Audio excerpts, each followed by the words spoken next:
नमस्ते बच्चों। आज अपन पाठ 6 को आगे बढ़ाते हैं। विषमपोषी पोषण को विस्तार से पढ़ते हैं। विषमपोषी पोषण, वैसे तो अपने विषमपोषी पोषण को समझा है कि ऐसा पोषण जिसके अंदर कोई भी जीव दूसरे जीव से भोजन प्राप्त करता है उसको विषमपोषी पोषण कहते हैं। मनुष्य सहित कई सारे जानवर विषमपोषी पोषण प्राप्त करते हैं। प्रत्येक जीव अपने पर्यावरण के लिए अनुकूलित होता है। भोजन के स्वरूप एवं उपलब्धता के आधार पर पोषण की विधि विभिन्न प्रकार की हो सकती है। इसके अतिरिक्त यह जीव के भोजन ग्रहण करने के ढंग पर निर्भर करती है। पोषण जो है वो जीव के भोजन ग्रहण करने की विधि पर निर्भर करता है कि भोजन कैसे ग्रहण कर रहा है कोई जीव। उदाहरण के लिए, यदि भोजन स्रोत अचल है, भोजन चलने फिरने वाला नहीं है, जैसे घास या कोई भी पौधा है, ये तो कहीं जाने वाला नहीं है, या गतिशील है, या भोजन चलने फिरने वाला है, जैसे हिरण वगैरह हैं, ये दौड़ने वाले हैं, घूमने वाले, चलने फिरने वाले हैं। दोनों प्रकार के भोजन का अभिगमन का तरीका भिन्न भिन्न है। गाय व शेर किस पोषक उपकरण का उपयोग करते हैं? इनमें से गाय अचल भोजन को अर्थात घास फूस को ग्रहण करेगी, और जो शेर हैं ये गतिशील भोजन अर्थात हिरण को भोजन के रूप में ग्रहण करेगा। जीवों द्वारा भोजन ग्रहण करने और उसके उपयोग की अनेक युक्तियां हैं। कुछ जीव भोज्य पदार्थों का विघटन शरीर के बाहर कर देते हैं और तब उसका अवशोषण करते हैं, अर्थात कुछ जीव भोजन का पाचन अपने शरीर के बाहर करते हैं, जैसे फफूंद, यीस्ट, मशरूम आदि कवक इनके उदाहरण हैं। अन्य जीव संपूर्ण भोज्य पदार्थों का अंतःग्रहण करते हैं तथा उसका पाचन शरीर के अंदर करते हैं। बाकी सारे जीव भोजन का पाचन शरीर के अंदर करते हैं। अब अपन देखते हैं कि हाइड्रा में किस प्रकार से पोषण होता है, अर्थात हाइड्रा भोजन को किस प्रकार से ग्रहण करता है। हाइड्रा एक कोशिकीय जीव होता है, एक कोशिका के द्वारा ये भोजन को ग्रहण करता है, इसी कोशिका के द्वारा वो चलता है।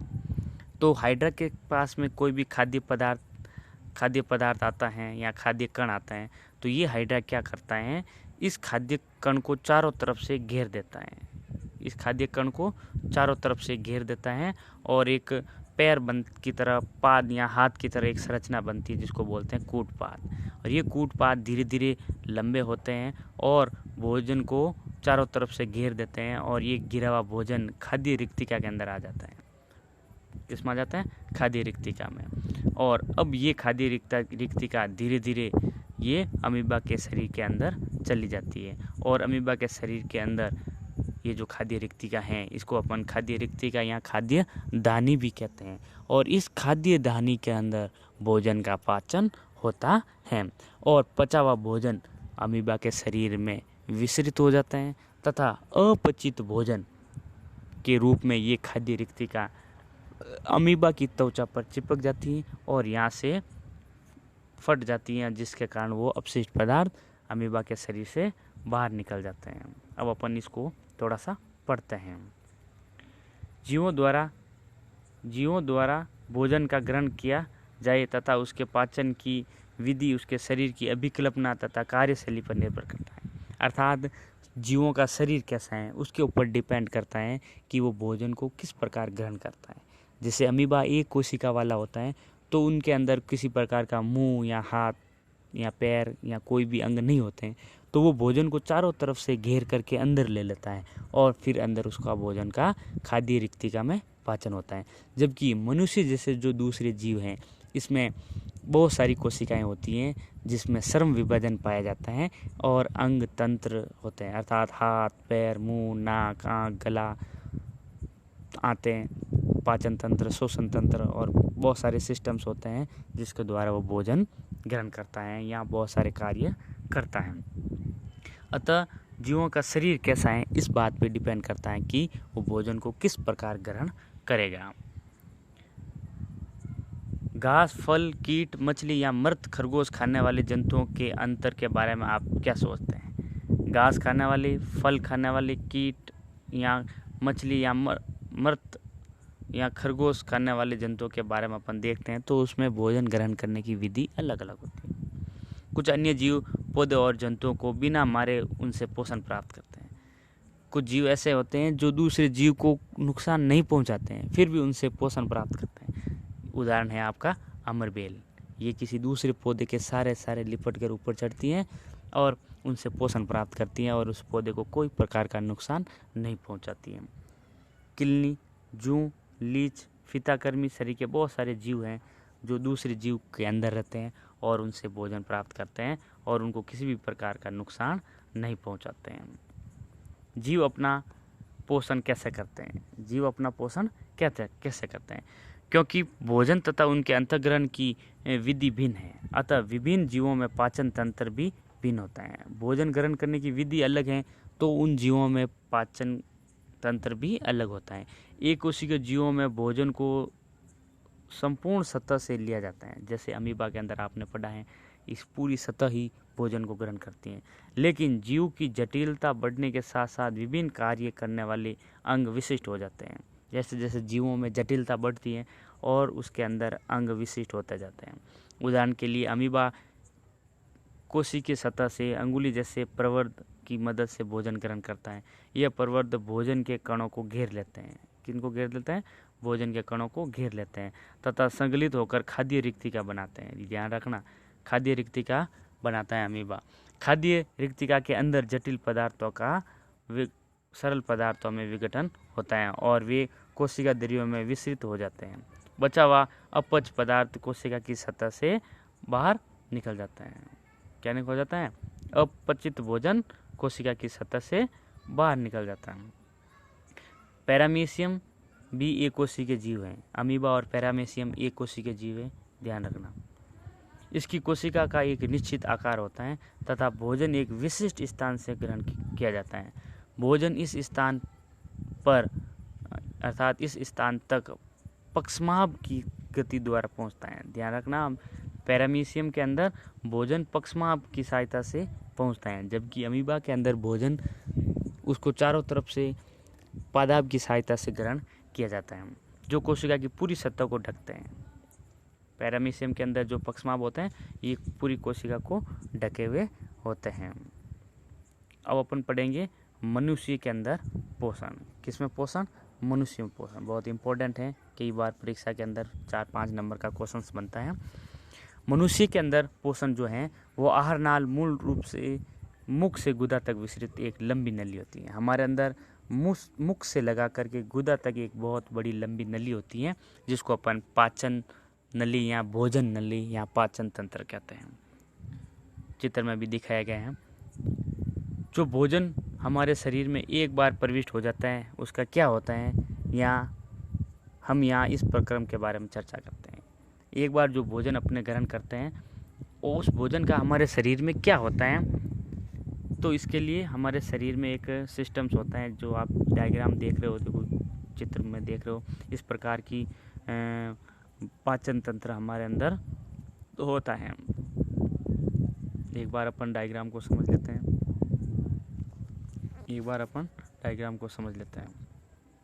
डायग्राम के अंदर अपन देखते हैं कि मनुष्य के अंदर जो वो पाचन तंत्र होता है वो मुख से शुरू होता है। कहाँ से शुरू होता है? मुंह से शुरू होता है। मुख से मुख गुहा, ये जो मुख गुहा दे रखी है, फिर यहाँ से एक भोजन की बड़ी लंबी नली होती है और ये लंबी नली क्या कहलाती है? ग्रसिका कहलाती है। क्या कहलाती है? ग्रसिका। और ग्रसिका से होता हुआ भोजन अमाशय में प्रवेश करता है। किस में प्रवेश करता है? अमाशय में प्रवेश करता है। ये अमाशय आपको दिखाए गए हैं जो कि थैलेनुमा संरचना होता है। अमाशय से भोजन छोटी आंत में जाता है। अमाशय से ये अंदर की तरफ आपको ये आंतें दे रखी हैं, इसको शुद्धांत्र या छोटी आंत भी कहते हैं। छोटी आंत से भोजन इस बड़ी आंत में प्रवेश करता है। किस में प्रवेश करता है? बड़ी आंत में प्रवेश करता है, जिसको वर्दांत्र या कोलन कहते हैं।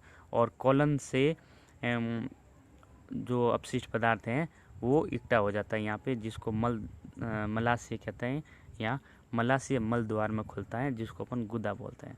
अर्थात मुख से लगा करके गुदा तक एक लंबी नली होती है, जिसको अपन पाचन नली कहते हैं। अपने अंदर, मनुष्य के अंदर अलग अलग भागों में भोजन का पाचन अलग अलग तरीके से होता है। विस्तार से अपन पढ़ते हैं। हम तरह तरह के भोजन खाते हैं, जिन्हें उसी भोजन नली से गुजरना होता है। प्राकृतिक रूप से भोजन को एक प्रक्रम से गुजरना होता है, जिससे वह उसी प्रकार के छोटे कणों में बदल जाता है। जो भोजन अपन ग्रहण करते हैं वो उनके छोटे कण बनते हैं। अर्थात मुख के अंदर दांत होते हैं। दांत भोजन को छोटे कणों में तोड़ने का काम करता है। इसे हम दांतों से चबाकर पूरा करते हैं। अर्थात भोजन के बड़े टुकड़ों को दांतों से चबाकर छोटे टुकड़ों में तोड़ते हैं। इसको यांत्रिक पाचन कहते हैं। अर्थात यांत्रिक पाचन कौन करता है? दांत। दांतों द्वारा भोजन के बड़े टुकड़े छोटे टुकड़ों में तोड़े जाते हैं। इसको अपन यांत्रिक पाचन कहते हैं। क्योंकि आहार मतलब आहार नाल का स्तर बहुत कोमल होता है, अतः भोजन को गीला किया जाता है ताकि इसका मार्ग आसान हो जाए। जब हम अपनी पसंद का कोई भोज्य पदार्थ खाते हैं तो हमारे मुंह में पानी आ जाता है। अपनी पसंद का कोई भी भोजन पदार्थ अपन खाते हैं तो अपने मुंह में पानी आ जाता है। ये वास्तव में केवल जल नहीं है। मुंह में जो पानी आ रहा है ये केवल पानी ही नहीं है, यह लाला ग्रंथि से निकलने वाला रस है, जिसे लाला रस या लार कहते हैं। क्या बोलते हैं? लाला रस भी कहते हैं या इसको लार कहते हैं। अर्थात अपन स्वादिष्ट व्यंजन देखते ही अपने मुंह में पानी आ जाता है। ये पानी क्या है? लार है। इसको लाला रस भी बोलते हैं। जिस भोजन को हम खाते हैं उसका दूसरा पहलू उसकी जटिल संरचना है। भोजन जो अपन खाते हैं ये भोजन बहुत जटिल होता है और ये जटिल भोजन हमें ऊर्जा नहीं देता है। जटिल भोजन को छोटे कणों में तोड़ना होता है और जब छोटे कण में टूटेंगे तो उसका पाचन होगा। यदि इसका अवशोषण आहार नाल द्वारा करना है तो इसे छोटे अणुओं में खंडित करना पड़ता है। क्या करना पड़ता है? छोटे अणुओं में खंडित करना पड़ता है, जो कि दांत करते हैं। और दांत के बाद में हमारे भोजन नली के अंदर कई सारे एंजाइम होते हैं जो भोजन को पचाने का काम करते हैं। ये काम जैव उत्प्रेरकों द्वारा किया जाता है। भोजन के बड़े टुकड़ों को छोटे टुकड़ों में तोड़ने का काम दांत करते हैं। दांत के बाद में ये भोजन अमाशय में पहुंचते हैं और अमाशय के अंदर जैव उत्प्रेरक होते हैं। वो जैव उत्प्रेरक भोजन को पचाने का काम करता है और पचने के बाद पचित भोजन रक्त में अवशोषित हो जाता है। इनको जैव उत्प्रेरक कहते हैं। जैव उत्प्रेरक की सहायता से भोजन खंडित होता है, टूटता है, जिन्हें एंजाइम कहते हैं। ध्यान रखना बच्चों, जैव उत्प्रेरक कौन है? एंजाइम। एंजाइम क्या कहलाते हैं? जैव उत्प्रेरक। लार में भी एक एंजाइम होता है। लार में भी एक एंजाइम होता है जिसे लार एमाइलेज बोलते हैं। ध्यान रखना, लार के अंदर जो एंजाइम होता है इसको लार एमाइलेज कहते हैं। यह मंड जटिल अणु को सरल शर्करा में खंडित कर देता है। एमाइलेज का काम होता है मंड जैसे जटिल अणुओं को सरल शर्करा के अणु में तोड़ना। कई बार क्वेश्चंस आता है कि मंड का पाचन कौन करता है? लार एमाइलेज। या फिर ऐसा सवाल आता है लार एमाइलेज का क्या कार्य है? मंड के अणु को पचाना। मंड मतलब स्टार्च। भोजन को चबाने के दौरान पेशीय जीवा मतलब जीभ भोजन को लार के साथ पूरी तरह मिलाती है। अर्थात मुख के अंदर क्या काम होता है? दांत होते हैं, वो भोजन के बड़े टुकड़ों को तोड़ने का काम करते हैं और जो जीभ होती हैं वो भोजन के अंदर लार को मिलाने का काम करती हैं। और लार के अंदर एमाइलेज एंजाइम होता है और ये एमाइलेज एंजाइम मंड का पाचन करता है और मंड का पाचन होते ही शर्करा बन जाएगी। आहार नली के हर भाग को भोजन की नियमित रूप से गति उसके सही ढंग से प्रक्रमित होने के लिए आवश्यक है। यह कर्मण कुंचन गति पूरी भोजन नली में होती है। भोजन नली के अंदर कर्मण कुंचन गति होती है।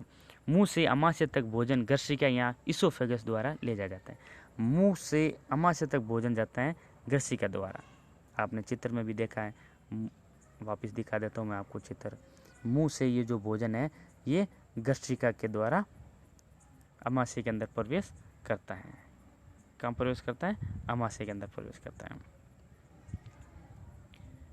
ग्रसिका को अपन इसोफेगस भी बोलते हैं। तो अमाशय एक वृत्त अंग है जो भोजन के आने पर फैलता है। जैसे ही भोजन अमाशय में आएगा तो अमाशय क्या हो जाता है, फैल जाता है। जैसे किसी गुब्बारे के अंदर अपन पानी भरते हैं तो गुब्बारा फूलता है ना, वैसे ही अमाशय में भोजन जाते ही अमाशय फैलने लगता है।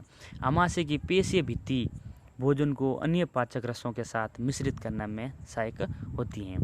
ये पाचन कार्य अमाशय की भित्ति में उपस्थित जटिल ग्रंथियों के द्वारा संपन्न होता है। अमाशय की जो भित्ति है, इसकी दीवार है, उसके अंदर जठर ग्रंथियाँ होती हैं। कौन सी ग्रंथियाँ? जठर ग्रंथियाँ। और इन जठर ग्रंथियों से क्या स्रावित होते हैं? ध्यान रखना बच्चों, हाइड्रोक्लोरिक अम्ल, एक प्रोटीन पाचक एंजाइम पेप्सिन और श्लेष्मा का स्त्रावन होता है। अमाशय में 3 चीज़ों का स्त्रावन होता है। एक तो हाइड्रोक्लोरिक अम्ल, दूसरा है प्रोटीन पचाने वाला एंजाइम जिसका नाम है पेप्सिन, और तीसरा है श्लेष्मा। ये 3 चीज़ें अमाशय की दीवार से स्रावित होती हैं।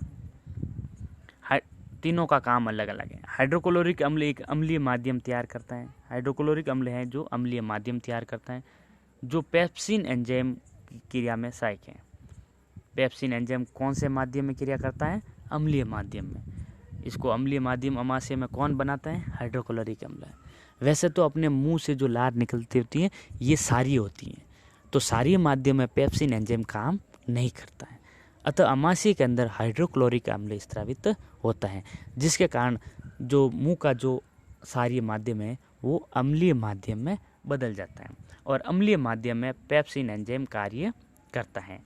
आपके विचार में अम्ल और कौन सा कार्य करता है? सामान्य परिस्थितियों में श्लेष्मा अमाशय के आंतरिक स्तर की अम्ल से रक्षा करता है। जो श्लेष्मा स्रावित होता है, ये श्लेष्मा अमाशय की दीवार की सुरक्षा करता है, नहीं तो अमाशय की दीवार के अंदर अल्सर हो जाते हैं, घाव हो जाता है। तो श्लेष्मा जो है ये अमाशय की दीवार को अम्ल से सुरक्षा प्रदान करता है, ध्यान रखना। हमने बहुधा वयस्कों में एसिडिटी अथवा अम्लता की शिकायतें करते सुना है। कई बार आप लोगों ने देखा है कि बड़े बुजुर्ग या अपने अंदर पेट में भी कई बार खट्टी डकार आना, पेट में जलन होना, इस तरह की शिकायत होती हैं। कभी आप लोगों ने भी महसूस की होगी। इसको अपन एसिडिटी बोलते हैं। क्या बोलते हैं? एसिडिटी, अर्थात हमारे अमाशय के अंदर अम्ल ज़्यादा बन गया। क्या इसका संबंध उपरोक्त विषय से है? बिल्कुल है। अमाशय से भोजन एक वृद्धांत्र में प्रवेश करता है। शुद्धांत्र। अमाशय से भोजन शुद्धांत्र में मतलब छोटी आंत में प्रवेश करता है। यह अवरोधनी पेशी द्वारा नियंत्रित होता है।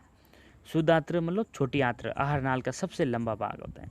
देखो, नाम छोटी आंत है परंतु हमारी आहार नाल का सबसे लंबा भाग है। आहार नाल का लंबा भाग कौन होता है?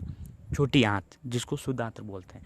अत्यधिक कुंडलित होने के कारण यह संहित स्थान में व्यवस्थित होती है। विभिन्न जंतुओं में शुद्धांत्र की लंबाई उनके भोजन के प्रकार के अनुसार अलग अलग होती है।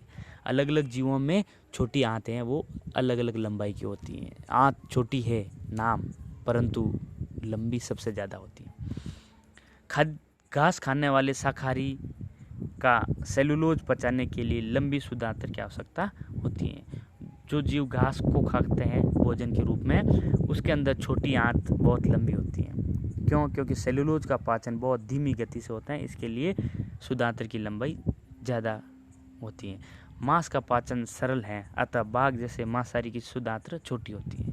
ये 1 नंबर का कई बार सवाल पूछा जाता है। शाकाहारी जीवों में शुद्धांत्र की लंबी क्यों होती है? आपका उत्तर होता है सेलुलोज का पाचन धीमी गति से होता है, अतः शाकाहारी के अंदर ये लंबी होती है और मांसाहारी के अंदर शुद्धांत्र की लंबाई छोटी होती है। क्या होती है? छोटी होती है।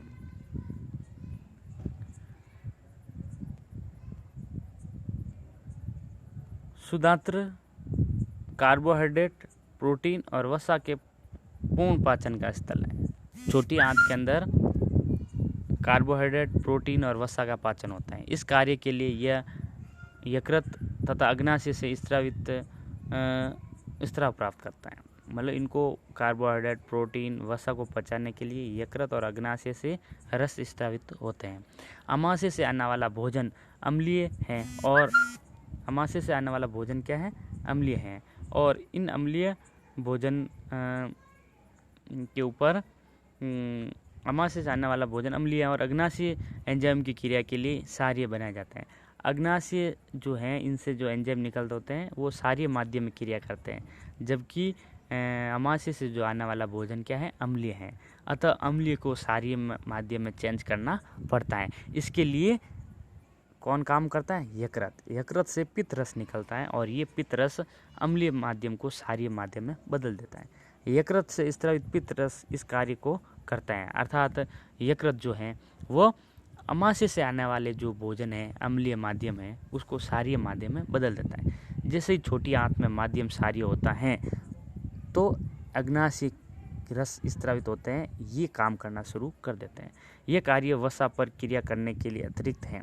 शुद्धात्र में वसा बड़ी गोलिकाओं के रूप में होती हैं, जिससे उस पर एंजाइम का कार्य करना मुश्किल हो जाता है। पित्त लवण इन्हीं छोटी गोलिकाओं में खंडित कर देता है। तो पित्त का काम क्या है, एक तो वसा की बड़ी बूंदों को छोटी बूंदों में तोड़ना, और दूसरा छोटी आंत के अंदर जो माध्यम है उसको क्षारीय बनाना, ताकि अग्नाशय रस काम कर सके, जिससे एंजाइम की क्रियाशीलता बढ़ जाती है। यह साबुन का मैल पर एमिल्सिगन की तरह रहता है, जिस विषय हम अपन अध्याय 4 में पढ़ चुके हैं। अग्नाशय रस का स्त्रावन करता है, जिसमें प्रोटीन के पाचन के लिए ट्रिप्सिन एंजाइम होता है। अग्नाशय रस में कौन सा एंजाइम होता है, ट्रिप्सिन। ये किसको पचाता है, प्रोटीन को। तथा एमिल्सीकृत वसा पाचन करने के लिए लाइपेज एंजाइम होता है। वसा का जो पाचन है उसके लिए लाइपेज एंजाइम होता है। शुद्धात्र मतलब छोटी आंत्र की भित्ति में ग्रंथियां होती हैं जो आंत्र रस स्रावित करती हैं, और इसमें उपस्थित एंजाइम अंत में प्रोटीन को एमिनो अम्ल में और जटिल कार्बोहाइड्रेट को ग्लूकोज में तथा वसा को वसीय अम्ल और ग्लिसरॉल में परिवर्तित कर देता है। ये वाला पोर्शन बहुत इंपॉर्टेंट है बच्चों, ध्यान रखना, इनको याद रखना, कौन कौन से एंजाइम क्या क्या काम करता है। पाचन भोजन को पचित भोजन को आंत्र की भित्ति अवशोषित कर लेती है। शुद्धांत्र के आंतरिक स्तर पर अनेक अंगुलीनुमा पर्वत होते हैं, जिन्हें दीर्घरोम कहते हैं। ये भी क्वेश्चन आता है, छोटी आंत में अंगुलीनुमा पर्वत होते हैं, उन्हें क्या कहते हैं, दीर्घरोम। और इन दीर्घरोम से पचित भोजन का अवशोषण होता है। ये अवशोषण का सतही क्षेत्रफल बढ़ा देता है। दीर्घरोम में रुधिर वाहिकाओं का बहुतायत होती हैं, जो भोजन को अवशोषित करके शरीर की प्रत्येक कोशिका तक पहुंचाता है। यहाँ इसका उपयोग ऊर्जा प्राप्त करने, नए ऊतकों के निर्माण और पुराने ऊतकों की मरम्मत में होता है। बिना पचा भोजन वृहद आंत्र में भेज दिया जाता है। जो भोजन पचा हुआ है वो तो दीर्घरोम अवशोषित कर लेते हैं, और जो अपचित भोजन है वो वृहद आंत्र में चला जाता है, जहाँ दीर्घरोम इस पदार्थ में से जल का अवशोषण करता है। जल का अवशोषण कहाँ होता है, ध्यान रखना, वृहद आंत्र में। बड़ी आंत में जल का अवशोषण होता है, छोटी आंत में क्या होता है, पचित भोजन का अवशोषण होता है। 2 क्वेश्चन हैं, कई बार परीक्षा में पूछा जाता है। जल का अवशोषण कहाँ होता है, तो वृहद आंत्र। पचित भोजन का अवशोषण कहाँ होता है, तो आंसर होगा शुद्धांत्र। तो जल का अवशोषण वृहद आंत्र में होता है। अन्य पदार्थ गुदा द्वारा शरीर के बाहर कर दिया जाता है, और इस वर्ज्य पदार्थ का बहिक्षेपण गुदा अवरोधिनी द्वारा नियंत्रित किया जाता है। किसके द्वारा किया जाता है, गुदा अवरोधिनी द्वारा नियंत्रित किया जाता है। दंत से, दंत मतलब दांत, शरण मतलब नुकसान पहुंचाता है। कई बार अपने दांत होते हैं वो खराब होने लग जाते हैं, उसको अपन दंत शरण बोलते हैं। ये क्यों होता है, ये जब भी अपन भोजन ग्रहण करते हैं तो अपने दांतों और मसूड़ों के अंदर भोजन के कण फंस जाते हैं, और बैक्टीरिया इसके ऊपर क्रिया करता है, जिसके कारण अम्ल बनता है। ये अम्ल जो है वो अपने दांत के जो ये सफ़ेद वाला भाग है जो बाहर से दिखता है, इसको इनेमल बोलते हैं, इनको गला देता है, और दांतों का गलना ही दंत शरण कहलाता है। दंत शरण एक दंत इनेमल या डेंटिन के सने सने मृदुकण के कारण होता है। इसका प्रारंभ होता है जब जीवाणु शर्करा पर क्रिया करके अम्ल बनाते हैं। मुंह में फंसे जो शर्करा है, भोजन के कण हैं, इसके ऊपर जीवाणु क्रिया करके अम्ल बनाते हैं, तब इनेमल मृदु या बिखरनीजीकृत हो जाता है, मतलब इनेमल बिखर जाता है। अनेक जीवाणु कोशिका खाद्य कणों के साथ मिलकर दांतों पर चिपक कर दंत प्लवक बना लेते हैं। प्लवक दांत को ढक लेते हैं, इसलिए लार अम्ल को उदासीन करने के लिए दंत तक नहीं पहुंच पाती है, जिससे पहले ही जीवाणु अम्ल पैदा करे भोजनों उपरांत दांतों में ब्रश करने से प्लवक हट जाता है। अतः भोजन करने के बाद में ब्रश करना चाहिए ताकि ये जो प्लवक हैं वो हट जाते हैं। यदि अनुपचारित रहता है तो सूक्ष्म जीव मज्जा में प्रवेश कर सकते हैं और जलन व संक्रमण कर देते हैं। यदि अपन उपचार सही समय पे नहीं करें तो ये सूक्ष्म जीव मज्जा में प्रवेश कर जाते हैं और दांतों की जड़ों को नुकसान पहुंचाते हैं और हमारे दांत हमेशा के लिए खराब हो जाते हैं। कुछ क्वेश्चंस दे रखे हैं, इनको अपनी नोटबुक में आप अवश्य करना है। जो 2-3 सवाल दे रखे हैं, स्वपोषी पोषण तथा विषमपोषी पोषण में अंतर क्या है आपने पढ़ा है। प्रकाश संश्लेषण के लिए आवश्यक कच्ची सामग्री पौधे कहाँ से प्राप्त करते हैं, तो वातावरण से करते हैं।